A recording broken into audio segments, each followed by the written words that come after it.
हर हर महादेव दोस्तों, आइए आज के वीडियो में हम जानेंगे श्री सोमनाथ जी ज्योतिर्लिंग और नागेश्वर ज्योतिर्लिंग एक साथ कैसे यात्रा करें। साथ ही में हम जाएंगे श्री द्वारकाधीश, जो कि 4 धाम भारत के प्रमुख धामों में से एक धाम श्री द्वारकाधीश, और जाएंगे रुक्मिणी जी मंदिर। साथ ही में भड़केश्वर महादेव जो 5000 साल पुराना मंदिर है। आप अपने नज़दीकी रेलवे स्टेशन से आप वेरावल जंक्शन पहुंच जाइए। पूरे भारत से वेरावल के लिए अच्छी कनेक्टिविटी है जो गुजरात में पड़ता है। हमारी यात्रा जो है पहले सोमनाथ जी से शुरू हुई थी, क्योंकि सोमनाथ से आप द्वारकाधीश के लिए इजीली जा सकते हो, क्योंकि वहाँ से बस का ऑप्शन आपको मिल जाएगा।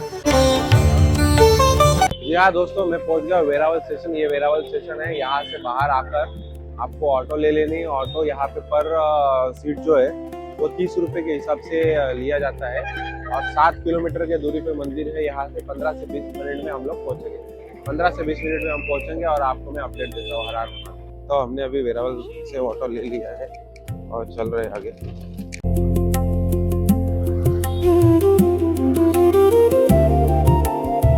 सोमनाथ जी के सफ़र पर होते हुए हम रास्ते में ही पहले बाणगंगा के दर्शन करेंगे। बाणगंगा में 2 स्वयंभू शिवलिंग है, जहाँ पर मैं भाग्यशाली हूँ और वहाँ पर मैं दर्शन कर पाया हूँ। इस समय हूँ भगवान शिव जी के सोमनाथ ज्योतिर्लिंग स्वरूप, और यहाँ पे भगवान राम जी द्वारा स्थापित बाणेश्वर शिवलिंग जो है यह गुजरात में सोमनाथ मंदिर के पास है। अगर जब भी आप आओगे तो प्रभु के दर्शन करने ज़रूर आना।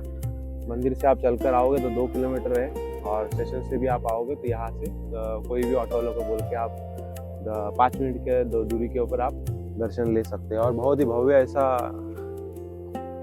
नज़ारा है, सुबह का सनसेट है, आप देख सकते हैं हरा। आप सोमनाथ मंदिर से 2 किलोमीटर दूरी पर श्री बाणगंगेश्वर शिवलिंग के दर्शन करें। यहाँ पर 2 शिवलिंग राम जी द्वारा स्थापित है। कहते हैं जब भगवान राम जी लंका जा रहे थे तभी रास्ते में उनको प्यास लगी और उन्होंने अपने बाणों से समुद्र के बीच से जलधारा निकाली, इसलिए इसे बाणगंगा कहते हैं। अभी चलते हैं आगे बढ़ते हुए, मैं आपको बताता हूँ कि सोमनाथ मंदिर में किस तरह से आप दर्शन करेंगे। वहाँ पर जलाभिषेक की भी व्यवस्था है। श्री सोमनाथ, भगवान सोमनाथ जी के ऐसे मेरे अद्भुत दर्शन हुए। मैं भाग्यशाली हुआ आज। आप भी, जो भी लोग 12 ज्योतिर्लिंगों में से सोमनाथ जी जो आ रहे हैं उनके लिए खास वीडियो है। आना कैसे है, सबसे नज़दीकी यहाँ पे रेलवे स्टेशन जो है वो नेरावल रेलवे स्टेशन है। अगर आप कहीं से भी आते हैं तो नेरावल आप पहले आइए। नेरावल से आपको 7 किलोमीटर दूरी पर आपको यहाँ पे मंदिर का दर्शन होगा। मंदिर के पास ही आपको रहने की बहुत सारी सुविधाएं हैं। अगर आपको सिर्फ नहा के और फ्रेश होकर अगर निकलना है तो हमने जो स्टे किया था वो सिर्फ 300 रुपीज़ में हम 3 लोग नहाकर और वहाँ पर सामान रखने की व्यवस्था थी। हाँ, और दूसरी सबसे इम्पोर्टेंट बात ये है कि अंदर फ़ोन अलाउड नहीं है। फ़ोन जो है आपको यही बाहर ही आपको लॉकर में जमा करना पड़ता है और आपको लाइन में लगना है। और दूसरा ये टिप है कि आप वीकडेज में आइए, जैसे कि मंडे टू फ्राइडे के बीच में आप दर्शन के लिए आइए। बहुत कम रश है। मेरे सिर्फ 10 मिनट में दर्शन हुए हैं, और साथ ही मैंने गंगा जल अभिषेक भी किया है। गंगा जल अभिषेक, रुद्राभिषेक या और भी जितने भी पूजा है आपको करना है तो मैंने इस तरह से एक रिसीट लिया है। अंदर 200 रुपीज़ का मुझे गंगा जल अभिषेक करना पड़ा है। उसकी जो जानकारी है कैसे जाना है आपको, जब भी आप मंदिर के अंदर जाओगे तो आपको राइट हैंड साइड में या लेफ्ट हैंड साइड में भी दोनों काउंटर है, वहाँ पर आपको ये पर्ची दिया जाएगा। और जलाभिषेक जो है वो किस तरह से होता है, गंगा जल अभिषेक जो है वहाँ पर जो बाहर पंडित जी बैठे हुए थे उनको आपको दिखाना है, वो आपका अभिषेक करवाएंगे। और अंदर आप जाने के बाद आपको अंदर भी ये पर्ची फिर दोबारा दिखाना है, और उसके बाद वहाँ पर गंगा जल भगवान के पास ही वहाँ पर उधर बनाया हुआ है, वहाँ पर आपको गंगा जल देना है। उस तरह से आपको गंगा जल देने के बाद आप जैसे बाहर आएंगे तो यहाँ पर प्रसाद के जगह जगह पर काउंटर है। आप घर के लिए, अपने दोस्तों के लिए, जिनके लिए प्रसाद लेना है या खुद के लिए यहाँ से ले सकते हैं। मैंने इस तरह से ये सारी जानकारी आपको सोमनाथ जी से दिया है। इसके आगे का सफ़र हम करेंगे अभी द्वारकाधीश और नाथ नागेश्वर। सबसे और एक ज़रूरी बात है, यहाँ पर एक यहाँ पे सोमनाथ जी की जो पुराने शिवलिंग है उसके भी दर्शन करेंगे। आइए तो मैं आपको आगे का मार्गदर्शन वहाँ तक करता हूँ। बाबा सोमनाथ जी के दर्शन होने के बाद मुख्य सोमनाथ मंदिर के पास ही हम चल रहे हैं श्री लक्ष्मी नारायण मंदिर, और वहाँ पर भी दर्शन करेंगे। जैसे कि नाम में ही भगवान विष्णु और माँ लक्ष्मी जी का वर्णन है, तो ये मंदिर श्री लक्ष्मी जी और विष्णु जी को समर्पित है। जैसे ही आप गर्भगृह में एंटर करेंगे तो भगवान विष्णु जी के और लक्ष्मी जी की बहुत ही सुंदर प्रतिमाएं, बहुत सुंदर मूर्तियां हैं, वहाँ पर भी आप दर्शन करें। लक्ष्मी नारायण जी का मंदिर का दर्शन करने के बाद हम पहुंचे अभी पुराने शिवलिंग यानी कि पुराने सोमनाथ शिवलिंग। आपको यहाँ पर भी दर्शन करना बहुत ही उतना ही ज़रूरी है जितना आप मुख्य शिवलिंग के पास आप दर्शन कर कर आते हैं। कहानी इस प्रकार है, यहाँ पे स्थापित शिवलिंग जो है वो स्वयंभू है और मुख्य सोमनाथ मंदिर की सुरक्षा और व्यवस्था के कारणों से श्रद्धालुओं को गर्भगृह से जाने में नहीं मिलता है, लेकिन आपको यहाँ पर आके भगवान शिव जी को स्पर्श दर्शन किया जाता है, वहाँ पर जल चढ़ा दिया जाता है। तो सोमनाथ मंदिर के भक्त खुद गर्भगृह में जाकर शिवलिंग को स्पर्श कर सकते हैं। और आक्रमणकारियों की वजह से श्री अहिल्याबाई होळकर जी जो रानी थे, उन्होंने यह मंदिर स्वयं अपने हाथों से बनवाया था, जहाँ पर भगवान शिव जी का आप ऐसा भव्य रूप का दर्शन कर सकते हैं। आगे चलते हैं दोस्तों, बढ़ते हुए हम अभी हमारा समय हो रहा है द्वारका के लिए। अब द्वारका के लिए पहुँचेंगे बाय बस। वहाँ से 500 रुपये से लेकर 700 रुपये के बीच में बसेस चलती है जो आपको सीधा द्वारकाधीश पहुँचाएंगी। द्वारका उतरने के बाद हम सबसे पहले चलेंगे नागेश्वर और दूसरे दिन का प्लान रहेगा हमारा गोमती नदी में स्नान कर कर द्वारकाधीश के दर्शन करना। तो दोस्तों, अगर आपको ये वीडियो में जानकारी अच्छी लगी है तो आप चैनल पे सब्सक्राइब कीजिए और उन दोस्तों तक यह वीडियो ज़रूर शेयर कीजिए, उन शिव भक्तों तक और हरि भक्तों तक जो लोग द्वारकाधीश धाम दर्शन और सोमनाथ जी का एक साथ दर्शन करना चाहते हैं, तो उन्हें भी यह वीडियो पसंद आएगा और उनको मदद होगी। कमेंट में आपको अगर किसी चीज़ की अगर मैं जानकारी नहीं दे सका तो आप पर्सनली आप कमेंट कर सकते हैं।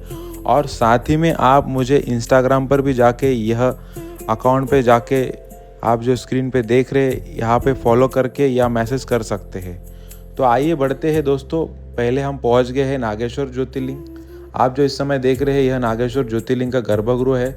सबसे बेस्ट टाइम होता है शाम के समय जब संध्या आरती होती है, उसी समय के पहले या बाद में आप गर्भगृह में जाके दर्शन कर सकते हैं, जिसके लिए वहाँ पर काउंटर है मंदिर के पास ही। भगवान के मन भर के दर्शन कर लीजिए।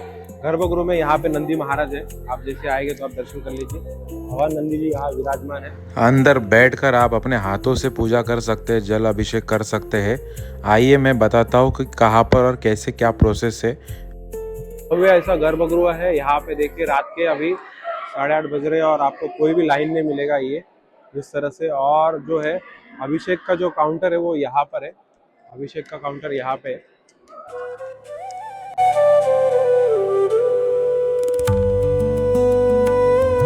यहाँ पे आपको धोती पहन के जाना जरूरी है। अभिषेक यहाँ पे जल अभिषेक होता है सिंगल, और संकल्प अभिषेक होता है, संकल्प अभिषेक यानी ये सब होता है। ये रहा काउंटर। वीडियो आपको पसंद आ रहा है तो कमेंट में हर हर महादेव ज़रूर लिखे दोस्तों। और आगे जानते हैं नागेश्वर जी की कहानी और कैसे पहुँचे और आगे की यात्रा द्वारकाधीश की हम कैसे करें। मंदिर के बाहर ही आपको भगवान शिव जी के ऐसी विशाल प्रतिमा के दर्शन हो जाएंगे।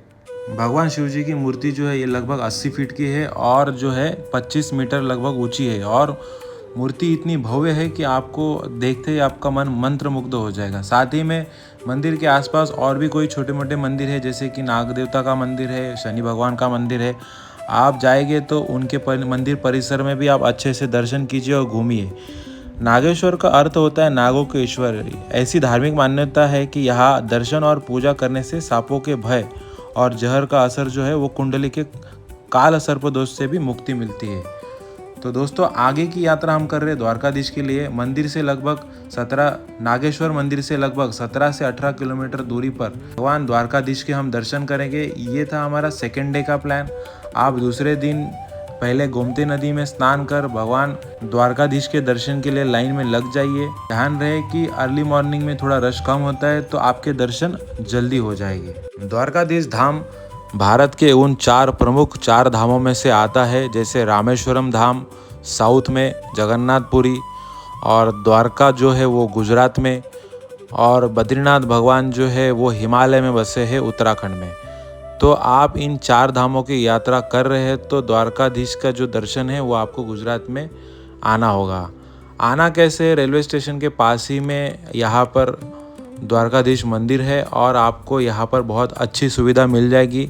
रहने के लिए रूम जो है वो आपको 800 रुपये से लेके 2000 के बीच में आपको अच्छे से मिल जाएंगे। मंदिर जो है दोस्तों लगभग 2500 साल पुराना है और यह मंदिर जो है 5 मंजिला है, साथ ही 72 स्तंभों पर टिका हुआ है। यहाँ भगवान कृष्ण कान्हा जो है वो त्रिविक्रम रूप में विराजते हैं। आप जैसे मंदिर में दर्शन करने जाओगे और बाबा के दर्शन करोगे तो आप वहाँ पर आपका तन मन सब चीज़ खो बैठोगे और आप सिर्फ प्रभु श्री कृष्ण जी को देखते और निहारते रह जाओगे। तो जीवन में एक बार ज़रूर द्वारका धाम आना चाहिए और साथ ही में वहाँ के सारी जितनी भी धार्मिक स्थल है वहाँ पर आपको दर्शन लेना चाहिए। मंदिर के ऊपर जो लहराता हुआ जो 52 गज का झंडे का जो रूप है वो भी आपको देखना चाहिए, जो दिन में 3 बार बदलता है। ध्यान रखिए, मंदिर के अंदर मोबाइल, पर्स या कैमरा ले जाना बिल्कुल मना है। आप जहाँ से प्रसाद लेते हैं या तो मंदिर के पास ही आपको काउंटर मिल जाएगा जहाँ पर आप अपना सामान रख सकते हैं। मंदिर के ठीक पीछे ही गोमती घाट है, जहाँ गोमती नदी जो है समुद्र से मिलती है। ऐसा भव्य आपको यहाँ पर ही मिलेगा। यहाँ स्नान करने का भी बहुत ही महत्व है। घाट के पास ही बना है सुदामा सेतु। आप यहाँ पर भी ज़रूर जाइए और इस सस्पेंशन ब्रिज को पार करके आप समुद्र किनारे जा सकते हैं। मंदिर के जो द्वार है वो भी उनका भी एक धार्मिक महत्व है।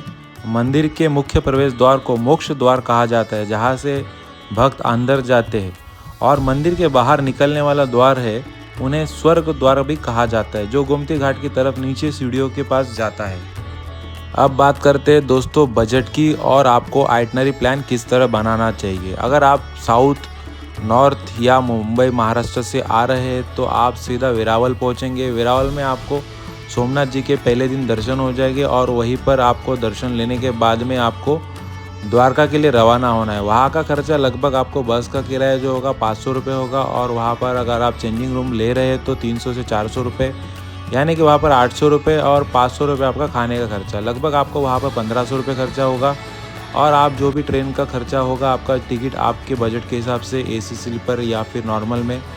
उसके आगे आप द्वारका में जब आएंगे तो आप स्टे के लिए रूम 800 से 1000 रुपये तक ले लीजिए। 2 दिन का उसका रूम का होगा आपका 2000 रुपये। अब तक आपका 3500 रुपये हो जाएगा। 2 दिन का खाने का आपका खर्चा हो जाएगा 500 रुपये, यानी कि 1000 रुपये। और आपको वहाँ पे इंटरनल घूमने के लिए एक ऑटो करनी पड़ेगी जो होगा 500 से 700 रुपये। ऐसे मिला के आपके अच्छे से आपके 3 दिन के आइटनरी प्लान में आपको 5 से 6000 रुपये में आप सिंगल पर्सन घूम सकते हो। या तो आप अगर 2 से 3 लोग हो तो शेयरिंग में आपको और भी खर्चा कम आएगा। आइटनरी प्लान सेव कर लीजिए। और वीडियो अच्छा लग रहा है तो चैनल पे अब तक आपने सब्सक्राइब नहीं किया है तो सब्सक्राइब कीजिए दोस्तों। आगे हम बढ़ते हुए जाते हैं रुक्मिणी माता के मंदिर में और भड़केश्वर महादेव जी के मंदिर में, जो कि द्वारका में मंदिर के पास ही में है। और साथ ही में वहाँ पर एक शीतला माता का भी मंदिर है, वहाँ पर भी हम चलते हैं। आपको मंदिर के बाहर निकलने के बाद एक ऑटो कर लेनी है और ऑटो वाले को बोलना है कि हमें इन जगहों पे जाना है। और साथ ही में और भी तीसरे दिन की कुछ वहाँ पे महत्वपूर्ण जगह है, वहाँ पर भी आप कवर कर सकते हैं।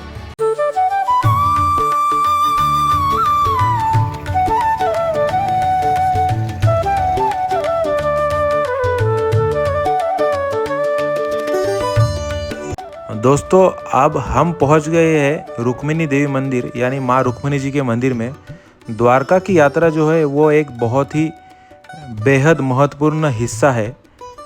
मुख्य द्वारकाधीश मंदिर के दर्शन तब तक अधूरे माने जाते हैं जब तक आप मैया रुक्मिणी जी के दर्शन नहीं कर लेते हैं। तो इसके लिए आना कैसे है? मंदिर से 2 से 2.5 किलोमीटर पर दूरी पर ही मंदिर है। अगर आप वहाँ से ऑटो से भी आते हैं तो आप आराम से पहुँच जाएंगे।